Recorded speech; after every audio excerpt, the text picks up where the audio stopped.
Hi friends, నమస్తే. మనం పాండురంగ భక్తుల గురించి తెలుసుకుంటున్నాం కదా. ఈరోజు ఇంకొక భక్తుడు గోరా కుంభార్. ఈయన గురించి తెలుసుకుందాము.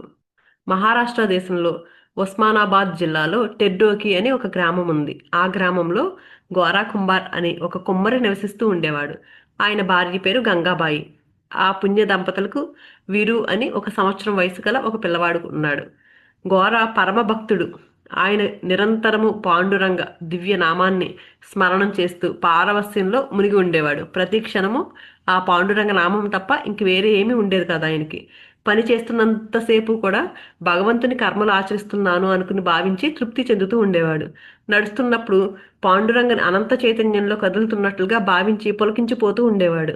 మాట్లాడేటప్పుడు తన నోటి నుంచి వెలువడే శబ్దానికి వెనక ఆధారమై వెలుగుతున్న అనాహత శబ్దాన్ని ఆలకిస్తూ ఆ బ్రహ్మముతో ఏకీభూతమైపోయినట్లుగా గగురుపాటు చెందుతూ ఉండేవాడు.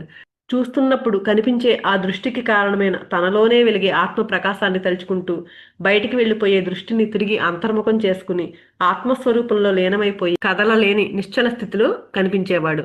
ఆహారం తినేటప్పుడు తాను తిన్న ఆహారాన్ని జఠరాగ్ని రూపంలో కదిలి జీర్ణం చేస్తున్న పాండురంగ దేవుడి యొక్క క్రియాశక్తిని తలుచుకుని నోరు కదిలించలేక ఆగిపోతూ ఉండేవాడు.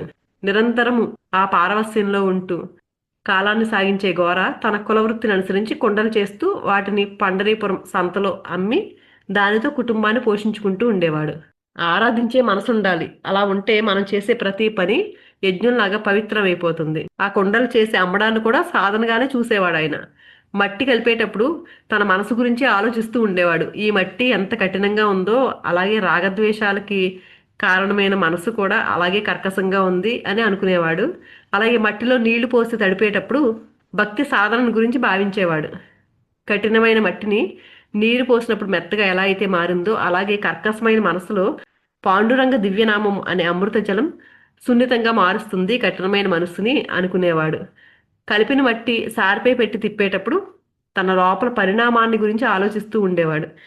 సారి మీద మట్టి ముద్దు పెట్టినప్పుడు ఆ చక్రం తిరుగుతూ ఉన్నప్పుడు నామం పఠిస్తూ ఉన్నప్పుడు మనసు కూడా విశాల దృక్పథాన్ని అలవరుచుకుంటుంది అని ఆలోచిస్తూ ఉండేవాడు.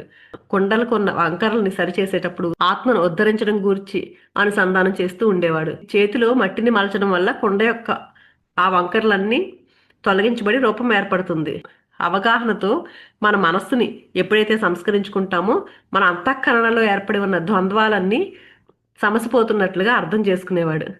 సారి నుంచి వచ్చిన పచ్చి కుండను కొయ్యదిమ్మతో చివరిసారిగా సరిచేసేటప్పుడు తనకి తనలో లోతైన అంతర్ముఖ అనుభూతి వచ్చేది. చివరగా కొండ రూపం తీర్చిదిద్దపడుతుంది. అంతిమ సాధన భూమికగా నాలో మిగిలి ఉన్న వాసనలు కూడా ప్రక్షాళనం చేయబడుతున్నాయి అని గ్రహిస్తూ ఉండేవాడు. కొండను కాల్చినప్పుడు పరిపూర్ణత్వాన్ని అనుభవించి తరిస్తూ ఉండేవాడు. అగ్నిలో కాలిన కొండ పూర్ణ రూపాన్ని పొంది జ్ఞానాగ్నిలో అంతఃకరణ దగ్ధం కాగా స్వస్వరూపం మిగిలింది అని అనుభూతిని చెందుతూ ఉండేవాడు. ఇలా తను కుండలు తయారు చేస్తున్నప్పుడు కూడా ఆ పాండురంగడి నామంతో ఆయన యొక్క స్మరణతోనే ఉంటూ ఉండేవాడు. గోర కుమారుడైన వీరు జన్మించి సంవత్సరం అయింది. అందుకని మొదటి పుట్టినరోజు వేడుక చాలా ఘనంగా చేయాలని తల్లి గంగాబాయి నిర్ణయించుకుంటుంది. అన్ని ఏర్పాట్లు సక్రమంగా చేసుకుంది. ఉదయాన్నే ఇంటిని అంతా చక్కగా అలంకరించింది. రంగురంగుల ముగ్గులు వేసి గుమ్మానికి మామిడి తోరణాలు అలంకరించింది. వీరుకి తలస్నానం చేయించింది. కొత్త బట్టలు తొడిగింది. నదికి వెళ్ళి నీరు తీసుకురావడానికి బయలుదేరింది. ఇంటి ముందు తన భర్త గోర పాండురంగ రామన్ చెప్తూ మట్టి తొక్కుతూ ఉన్నాడు. ఆ టైంలో వీరు గుమ్మం దగ్గర కూర్చుని ఉంటాడు. గంగాబాయి నదికి వెళ్తూ వీరుని చూస్తుండమని తన భర్తకి చెప్పి మరీ వెళ్తుంది. తన భార్య చేసిన హెచ్చరిక గోరాకు వినిపించలేదు. ఎందుకంటే అతను భగవంతునితో ఐక్యమైపోయి ఉన్నాడు. పాండురంగ నామస్మరణ చేసుకుంటూ ఆయనలో లీనమైపోయి ఉన్నాడు. అందుకని భార్య చెప్పిన మాట వినిపించుకోలేదు. గోర మట్టి తొక్కుతున్నాడా, నాట్యం చేస్తున్నాడా తెలియట్లేదు. ఎందుకంటే నీటితో తడిసిన మట్టిపై చిందులు వేస్తూ అతను మట్టి తొక్కుతున్నాడనే భావించాలి. కానీ అతను కళ్ళు మూసుకుని దిక్కులు పిక్కటిల్లేలాగా నామం చెబుతూ నృత్యం చేస్తూ ఉన్నాడు. ఆ సమయంలో గోరా ముద్దు బిడ్డడైన వీరు మెల్లమెల్లగా తప్పటడుగులు వేసుకుంటూ తండ్రి తొక్కుతున్న మట్టి దగ్గరికి వస్తాడు. తనను ఎత్తుకుని ముద్దాడమని తండ్రికి సైగ చేస్తూ చేతులు అందిస్తూ ఉంటాడు. సౌండ్ చేస్తూ పిలుస్తాడు. కానీ భక్తి తన్మయత్వంలో ఉన్న గోరాకు ఆ బాలుడి పిలుపు వినిపించలేదు. తండ్రిని చేరడానికి ఉపలాడపడుతూ ఆ చిన్ని పిల్లవాడు ముందు కోరకడానికి ప్రయత్నిస్తాడు. మెల్లగా నడుస్తూ మట్టిని పట్టుకుని పైకెక్కి తండ్రి పాదాలు పట్టుకోవడానికి ప్రయత్నిస్తాడు. పట్టుకోలేక జారి మట్టిలో కింద పడిపోతాడు. గంతులేస్తున్న గోర పాదాల కింద పిల్లవాడు పడిపోతాడు. కానీ గోర దాన్ని గమనించడు. ఆ భక్తి పారవస్యంలో ఉండి అలా మట్టిని తొక్కుతూనే ఉంటాడు. ఆ కింద పడిన పిల్లవాడిని గమనించకుండా ఆ పిల్లవాడి మీద కూడా అడుగులు వేస్తూ ఉన్నాడు. వీరు చావు బ్రతుకుల మధ్య సతమతమై చివరికి ప్రాణాలు విడుస్తాడు. మట్టిలో కలిసిపోతుంది శరీరం నుంచి, ఎముకలు కూడా బయటకు వచ్చేస్తాయి. అయినా గమనించకుండా ఆ భక్తి పారవస్యంలో మట్టిని తొక్కుతూనే ఉంటాడు. చివరికి రంగు కలిపినట్లు ఆ మట్టి అంతా ఆ బిడ్డ రక్తంతో ఎర్రగా మారిపోతుంది. ఈలోపు గంగాబాయి నీరు తీసుకుని ఇంటికి వస్తుంది. ఎక్కడా పిల్లవాడు కనిపించట్లేదు. బాబు, వీరు అని ఇల్లంతా వెతుకుతుంది. ఇంకెక్కడ వీరు? ఇంటి నలుమూలలా వెతుకుతుంది. బయట గుమ్మం దగ్గర చూస్తుంది. వీధిలో కూడా వెతుకుతుంది. కానీ ఎక్కడా జాడ కనిపించలేదు. ఇంకా చాలా ఆందోళన పడుతూ భర్త దగ్గరికి వస్తుంది. వీరు కనిపించట్లేదు, మీరు చూసారా అని అడుగుతుంది. కానీ అప్పుడు కూడా ఇంకా పారవస్యంలోనే మునిగి ఉన్నాడు. జై జయ పాండురంగ అని ఆ నామాన్ని స్మరిస్తూ పరవశిస్తూ ఉన్న గోరాకు భార్య మాటలు వినిపించలేదు. ఆందోళనతో గంగాబాయి ఏమండి అని కేక వేస్తూ గట్టిగా పట్టుకుంటుంది భర్తని. నిద్ర నుంచి మేల్కొన్నట్టు కళ్ళు తెరుస్తాడు. మట్టిలో కూరుకుపోయి ఉన్న తన పాదాలను మెల్లగా పైకి తీస్తాడు. ఇంతలో గంగాబాయి మట్టి వైపు చూస్తుంది. చూడగానే ఆ రక్తంతో ఎర్రగా అయిపోయింది కదా మట్టి, దాన్ని చూడగానే అర్థమైపోయి ఇంకా దుఃఖం విపరీతంగా ముంచుకొచ్చి, ఎంత పని చేశారు, ఒక్కగానొక్క బిడ్డ మట్టికి అంకితం చేసేసారా, ముక్కు పచ్చలారని చిన్నారి తండ్రి పుట్టినరోజు పండుగ చేయడానికి బదులుగా మృత్యుదినానికి ముహూర్తం పెట్టారా, మధుర పదార్థాలు రుచి చూడాల్సిన నోట్లో మట్టిని నింపారా అని మట్టి మీద పడి దుఃఖించడం మొదలు పెట్టింది. ఇరుగు పొరుగు వాళ్ళంతా గుమిగూడతారు. ఆ జరిగిన ఘోరాన్ని ప్రత్యక్షంగా చూసి గోరా కిరాతకుడిలా ప్రవర్తించాడు అని అందరూ తిట్టడం మొదలు పెడతారు. భక్తికైన ఒక హద్దంటూ ఉండాలి అని అందరూ విమర్శించడం మొదలు పెడతారు. ఇది సహించడానికి నేరము అని నిర్ధారణ చేయడం మొదలు పెట్టారు. ఆవేదనతో కృంగిపోతున్నాడు గోరా గమనించిన తర్వాత. అందరికీ నమస్కరిస్తూ, తల్లులారా, తండ్రులారా, ఈ ఘోర మీ బిడ్డ లాంటి వాడు, క్షమించండి. ఏ రోజో చేసుకున్న పాప ఫలితమే చేతుల కొడుకుని చంపుకుని చాలా బాధపడుతున్నాను నేను. నా బిడ్డకు అన్యాయం చేసి మీ ఎదురుగా దోషిలాగా నిలబడ్డాను నేను. మీరైనా మీ బిడ్డ ఈ ఘోరాన్ని అర్థం చేసుకోండి అంటాడు. ఇతడికి అసలు హృదయమే లేదు. ఎంత పాషానుగుండి కాకపోతే తన బిడ్డనే హత్య చేస్తాడా అంటాడు ఇంకొకడు. పాపం ఆ తల్లి కడుపుని పుత్రశోకంతో నింపిన కఠినాత్ముడు అంటుంది ఒక స్త్రీ. గోరా ఒక్కసారి ఆ జనసమూహాన్ని అంతా చూస్తాడు. మట్టిలో పొరలాడుతూ మట్టిలో కలిసిపోయిన తన బిడ్డకై పిచ్చిదానిలా కేరింతలు పడుతున్న తన భార్యను చూస్తాడు. చూసి ముక్కలవుతున్న హృదయాన్ని కూడగట్టుకుని, మహాజనులారా, ఏ తండ్రైనా తన స్వహస్తాలతో బిడ్డను చంపుకుంటాడా? వంశనామాన్ని శాశ్వతంగా నిలిపే కొడుకుని ఎంతటి దుర్మార్గుడైనా చంపుకుంటాడా? బిడ్డ నా కాళ్ళ కింద పడిపోయాడనే విషయమే నాకు తెలియదు. పాండురంగ నామాన్ని స్మరిస్తూ బాహ్యస్మృతి తెలియలేదు నాకు. అందుకు ఈ ఘోరం జరిగిపోయింది. నా స్థితిలో మీరుంటే ఏం చేసేవారో ఒక్కసారి ఆలోచించండి. పాండురంగని వరప్రసాదం అంటూ మాకు ఒక్కగానొక్క బిడ్డ కలిగాడు. అతడు కూడా దక్కకుండా పోయాడు. బిడ్డను పోగొట్టుకుని మేము చింతిస్తున్నాము. సానుభూతి చూపించడానికి బదులుగా అపనందలు వేస్తున్నారా మీరు? ఇది మీకు ఏమైనా భావ్యంగా ఉందా అని గోరా అనేసరికి ఎవరు ఇంకేం మాట్లాడకుండా గొణుక్కుంటూ వెళ్ళిపోతారు. బిడ్డను పోగొట్టున్న దంపతులు ఇద్దరు మిగిలారు. గోరా భార్య దగ్గరికి వస్తాడు. ఓదార్చడానికి ప్రయత్నిస్తాడు. ఆవిడికి భర్త మీద కోపం ఇంకా పోలేదు. మీరు నా దగ్గరికి రావద్దు. నాకు చాలా తీరని అన్యాయం చేశారు మీరు. నా బిడ్డను నా నుంచి వేరు చేసేశారు. మీది కఠిన హృదయము అని చెప్తుంది గంగాబాయి. పిచ్చిదానా, వీరు నీకు ఒక్కదానికే బిడ్డ, నాకు మాత్రం కాదా? ఆవేశంలో ఏం మాట్లాడుతున్నావు నీకు తెలియట్లేదు అంటాడు గోర. అవును, నాకెలా తెలుస్తుంది? 9 నెలలు మోసి కన్న తల్లిని మీ గుండె నిబ్బరం నాకెలా వస్తుంది? మీకున్న ఆత్మస్థైర్యం నాకెలా కలుగుతుంది అని విలపిస్తుంది ఆవిడ. ఆవిడని ఎలా శాంతపరచాలో గోరాకు అర్థం కాదు. గంగాబాయి, బాగా ఆలోచించు. గతంలో మనం చేసిన కర్మ యొక్క ఫలితాలే ఈ రోజు మనకి అనుభవాలుగా తొంగి చూస్తాయి. కర్మలకు ఫలితాన్ని ఇచ్చేవాడు ఆ పాండురంగడే.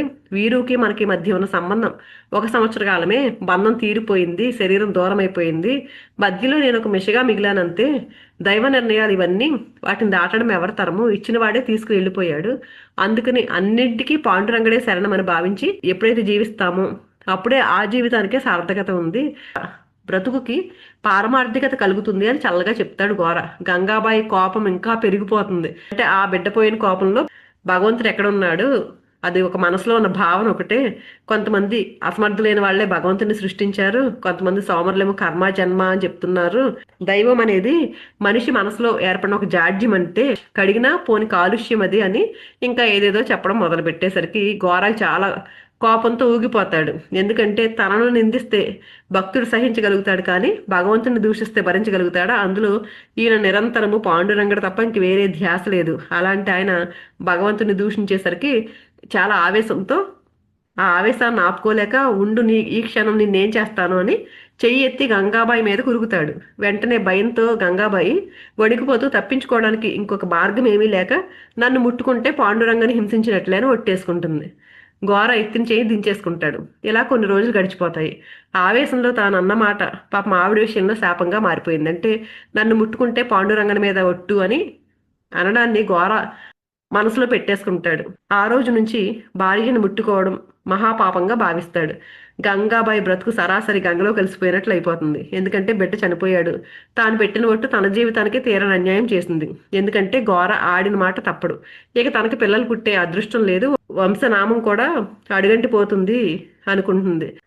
ఆలోచనారహితంగా మాట్లాడిన మాట ఇన్ని అనర్థాలకు దారితీస్తుందని తనకు కూడా తెలియదు కదా. రోజులు, వారాలు, నెలలు గడుస్తూ ఉన్నాయి, కానీ గంగాబాయి హృదయంలో ఆ బాధ మాత్రం ఇంకా పోలేదు. దానికి ఆ పుత్ర శోకం నుంచి బయటపడడానికి తల్లిదండ్రులు వచ్చి గంగాబాయిని పుట్టింటికి తీసుకెళ్తారు. గంగాబాయికి జరిగిన అన్యాయాన్ని గురించి తల్లిదండ్రులు కూడా బాధపడతారు. దీనికి ఉపాయం ఏంటి అని ఆలోచిస్తారు.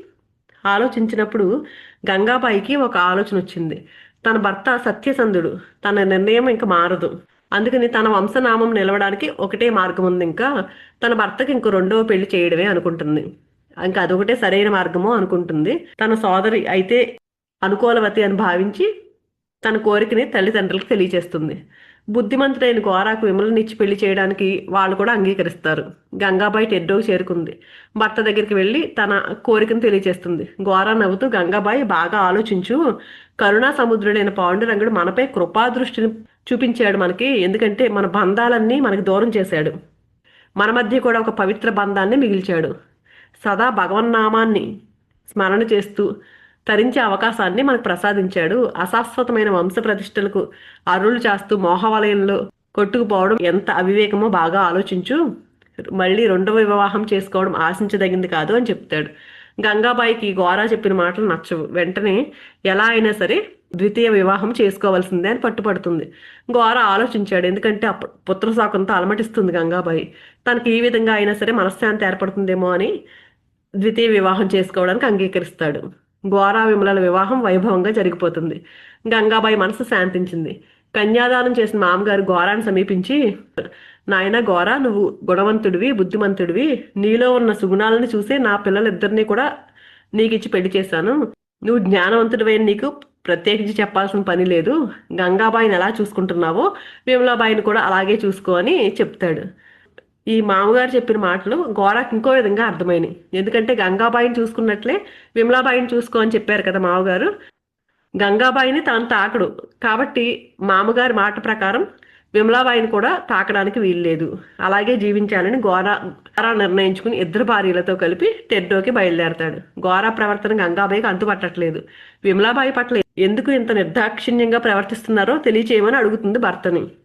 ఘోరా జరిగిన విషయం అంతా పోసగుర్చినట్టు గంగాబాయికి తెలియచేస్తాడు. ఇంకా గంగాబాయికి మతిపోయినట్లు అవుతుంది. ఎందుకంటే తన జీవితంలో ఏదైతే అన్యాయం జరిగిందో ఆ అన్యాయాన్ని రూపుదిద్దడానికే తను ప్రయత్నించింది. తన చెల్లిని కూడా తీసుకొచ్చి పెళ్లి చేసింది ఈయనకి. కానీ తన చెల్లికి కూడా అదే అన్యాయం జరుగుతుంది. అది తెలుసుకోగానే దుఃఖాన్ని ఆపుకోలేకపోయింది. తన చేతులారా విమలాబాయి గొంతు కోశాను అని భావించుకుంది. ఎంత ఆలోచించి మాత్రం ఏం లాభం. ఘోరా నైతిక శిక్షణ కల వ్యక్తి. తానంటూ ఒక నిర్ణయం తీసుకున్న తర్వాత ఎట్టి పరిస్థితుల్లోనూ వెనకాడడం అంటూ ఉండదు ఆ నిర్ణయానికి. ఒకరోజు రాత్రి ఘోరా నేలపై పడుకుని నిద్రిస్తూ ఉంటాడు. ఆ టైంలో గంగాబాయికి ఒక ఆలోచన వస్తుంది. తన ఆలోచన ప్రకారం గంగాబాయి, విమలాబాయి ఘోరా ఇరువైపులా పడుకుంటారు. ఘోరా నిద్రించాడనుకున్న తర్వాత ఘోరా చేతుల్ని ఇద్దరు హృదయాల మీద ఉంచుకుంటారు. ఎలాగో ఘోరా చేతులు నిద్రలో తమ మీద పడ్డాయి కదా, ఇంకా దోషం ఏమీ లేదని చెప్పొచ్చని గంగాబాయి అనుకుంటుంది. ఈలోపు ఘోరాకు మెలకు వస్తుంది. తన చేతులు తన భార్య నిద్రపై ఉండడం గ్రహిస్తాడు. తెలిసి చేసినా తెలియక చేసినా తప్పు తప్పే అని భావించి వెంటనే నేను అపరాధం చేశానని దానికి ప్రాయశ్చిత్తం చేసుకోవాలని ఒక కత్తిని తీసుకొచ్చి స్తంభానికి కట్టి రెండు చేతుల్ని ఖండించుకుంటాడు. రక్తం ప్రవాహంలాగా కారిపోతుంటే ఘోరా కుంభార్ ప్రశాంతంగా పాండురంగనామం జపం చేస్తూ కూర్చుంటాడు. ఈ భయంకర దృశ్యాన్ని చూసిన గంగా, విమలాబాయిలు ఆవేదన చెందుతారు. భర్త సాహసానికి దిగ్భ్రాంతి చెందుతారు. గంగాబాయి కలత చెందిన మనస్సుతో తాను ఏది సంకల్పించిన దాని పర్యవసానం మాత్రం విడ్డూరంగానే మారుతుంది. మా జీవితంలో ఇంకా శాంతి అనేది ఉండదు అనుకుంటుంది. ఇంకా మానసికంగా ఎలాగో బాధగానే ఉంది, కానీ భౌతికంగా కూడా ఈ చేతులు రెండు లేవు కదా, పని చేయడానికి కుదరదు. కుటుంబాన్ని పోషించుకోవడం కూడా రోజు రోజుకి పరిస్థితి దిగజారిపోతూ ఉంది. ఘోర భార్యలిద్దరిని ఓదారుస్తాడు. ఆధ్యాత్మిక జీవనం అనేది నల్లేరు మీద బండి నడక లాంటిది. నా ప్రారంధాన్ని అనుసరించే నా చేతుల నుండి ఖండించబడ్డాయి, కానీ మీరు చేసింది ఏమీ లేదు. నా కర్మ మూలంగానే ఇలా పోయినాయి నా చేతుల నుండి. అనవసరంగా బాధపడకండి. నా చేతులు లేవని, మనకి తినడానికి ఆహారం ఉండదని మీరు బాధపడక్కర్లేదు. నాకున్నవి రెండు చేతులే, కానీ భగవంతునికి అనంత హస్తాలున్నాయి. మనల్ని అనుగ్రహించి కాపాడడానికి తనకి ఎన్నో మార్గాలు ఉంటాయి. భగవంతుని అభయహస్తం ఎప్పుడు మనల్ని రక్షించడానికే ఉంది. మీరు ఎలాంటి ఆలోచనలు, బాధలు, ఎలాంటి సందేహాలు పెట్టుకోవద్దు. ప్రశాంతంగా నామస్మరణ చేసుకోండి అని చెప్తాడు భార్యలిద్దరికి. సంపూర్ణ శరణాగతుడే ఉన్న ఘోరాను పాండురంగడు తప్ప ఇంకెవరు ఆదుకుంటారు. ఒకరోజు పాండురంగడు మారువేషంలో టెడ్డోకి వచ్చి ఘోర ఇంటికి వస్తాడు. ఘోరాను సమీపించి, అయ్యా, నేను కుమ్మరిని, పండరీపురం మా స్వగ్రామము, అక్కడేమీ పని దొరకలేదు నాకు, అందుకు నీ గ్రామానికి వచ్చాను. నాకు పనిచ్చి కాపాడండి. నాకు అన్న వస్త్రాలు ఇస్తే సరిపోతుంది, ధనంతో నాకేం పని లేదు అని చెప్తాడు. ఘోర ఆనందంతో, నాయన పండరీపురం నుంచి వచ్చావు నువ్వు, నాకు సాక్షాత్తు పాండురంగ దేవునిలాగే కనిపిస్తున్నావు, సమయానికి వచ్చి మాకు సాయం చేస్తున్నావు, నాకు చేతులు లేవు, నువ్వు నేను ఉపయోగించే ఆ పనిముట్లతో కుండలు చేసి దానిని అమ్మి ఆ వచ్చిన పైకంతో పాండురంగ ప్రసాదం అనుకుని భావించి జీవిస్తాము అని చెప్తాడు. పాండురంగడు ఆనందించి ఘోర గృహాన్ని దేవాలయంగా మార్చుకుని అక్కడ నివసిస్తూ ఉన్నాడు.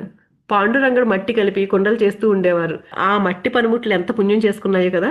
తాను తయారు చేసిన కుండల్ని పండరీపురం తీసుకెళ్లి విక్రయించేవాడు. భగవంతుడు తయారు చేసిన కుండలు కదా, వాటి మీద శంఖము చక్రము క్లియర్గా తెలుస్తూ ఉండేవి. ప్రజలంతా చాలా ఇష్టంగా తీసుకుని వెళ్ళేవారు ఆ కొండలన్నింటినీ. ఒకరోజు కార్తీక శుద్ధ ఏకాదశి పర్వదినం వస్తుంది. జ్ఞానదేవుడు, నామదేవుడు, వీళ్ళ గురించి మనం ఆల్రెడీ చెప్పుకున్నాం కదా. వాళ్ళిద్దరూ పండరీపురం ఆలయంలోకి సంకీర్తన చేయడానికి వస్తారు. కానీ గర్భాలయంలోకి ప్రవేశించగానే, స్వామిని దర్శించగానే స్వామి విగ్రహం చైతన్య విహీనమైంది, పాండురంగడు ఆలయాన్ని వదిలేసి ఎక్కడికో వెళ్ళాడు అని అర్థమవుతుంది వీళ్ళకి. భగవంతుని అన్వేషిస్తూ వీళ్ళిద్దరూ బయలుదేరతారు. బయలుదేరినప్పుడు దారిలో సంత నుంచి కుండలు కొనుక్కుని తీసుకువెళ్తున్న కొందరు భక్తులు కనిపిస్తారు. శంఖము చక్రాలతో ఉన్న ఆ కుండలను చూడగానే జ్ఞానదేవుడు, నామదేవుడు గ్రహిస్తారు అవి ఎవరు చేశారో అనేది. ఎక్కడి నుంచి తీసుకొచ్చారో అని అడిగితే, ఆ వ్యక్తి టెడ్డోకీలో ఘోర కుంభార్ ఇంట్లో ఉన్నాడు, ఆ వ్యక్తి తీసుకొచ్చి అమ్మితే మేము కొనుక్కున్నాము అని చెప్తారు. వెంటనే ఆ అడ్రస్ తెలుసుకుని ఆయన ఇంటికి వెళ్తారు. ఘోర చాలా ఆనందంతో జ్ఞానదేవుడు, నామదేవుడు ఆహ్వానిస్తారు. ఘోర, మీ ఇంటిలో కుండలు చేసే వ్యక్తి ఎవరు, అతనితో మాట్లాడాలని వచ్చాము అని అడుగుతారు జ్ఞానదేవులు వారు. వెంటనే ఘోర ప్రసన్నవదనంతో, స్వామి, అతడు ఒక త్యాగ పురుషుడు, కల్మషం లేని వ్యక్తి, మంచి మనసు కలవాడు అని చెప్పి ఇప్పుడే పిలుస్తాను అని లోపలికి వెళ్తాడు. ఇంకెక్కడ ఉంటాడు?